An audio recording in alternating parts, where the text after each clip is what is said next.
The finale of the Vigilante run is finally here. Today we have to decide which side we are on as we take on the final locations. Wish me luck.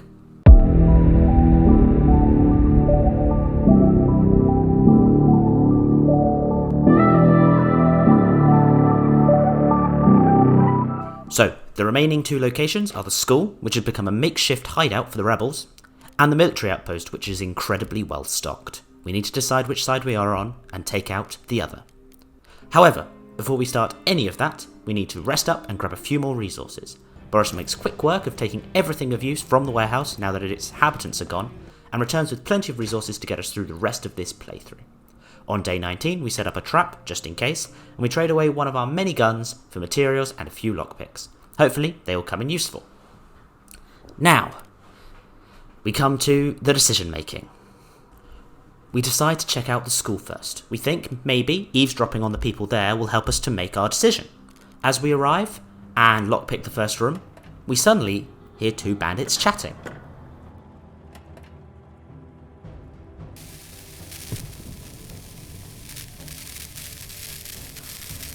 So, these guys aren't really the bad guys, it seems. They're trying to help people. Roman builds up the courage to try and take these guys out, but in the end he decides against it. Looks like he'll take on the military outpost.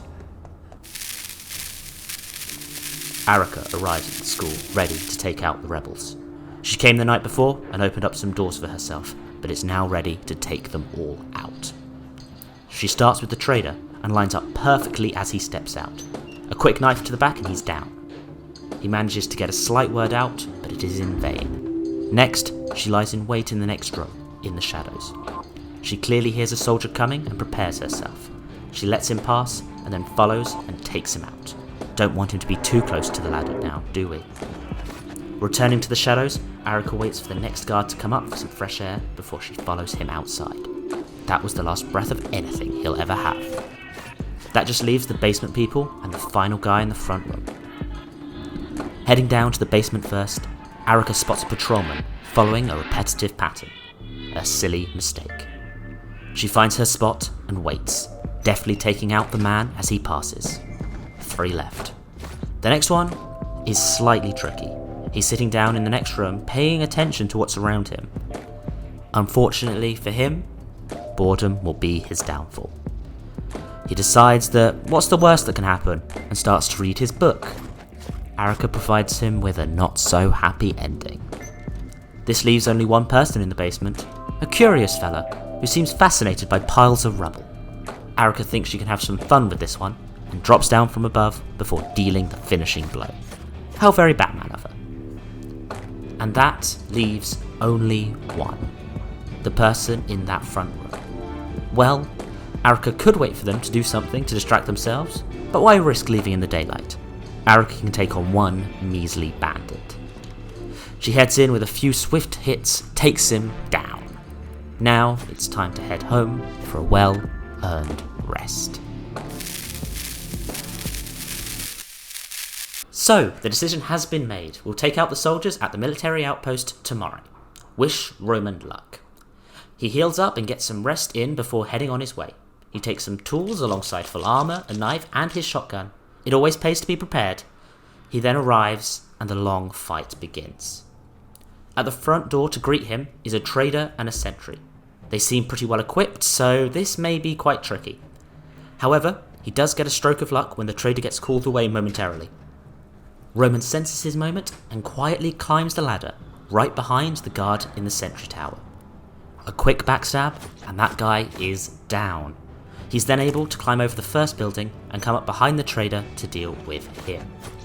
Using the same roof method as before, Roman waits for the soldier to return. When he does, he waits outside for far too long.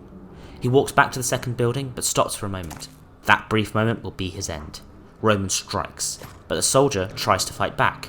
A quick scuffle breaks out, but Roman manages to off him without getting hurt himself.